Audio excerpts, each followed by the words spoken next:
जब तक ये धरती रहेगी, करण और अर्जुन के नाम की गूंज कभी थमेगी नहीं।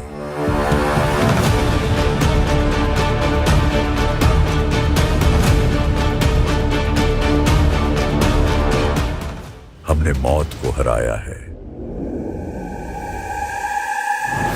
और अब न्याय का युद्ध जीतेंगे। उन्होंने मिटाने की कोशिश की थी, पर हमने लौटकर उन्हें ये याद दिलाने का वादा किया था कि करण और अर्जुन को कोई मिटा नहीं सकता। दुश्मन चाहे कितना भी बड़ा हो, जब करण और अर्जुन एक होते हैं तो आसमान भी कांप उठता है। ये लड़ाई सिर्फ हमारे लिए नहीं, न्याय के लिए है।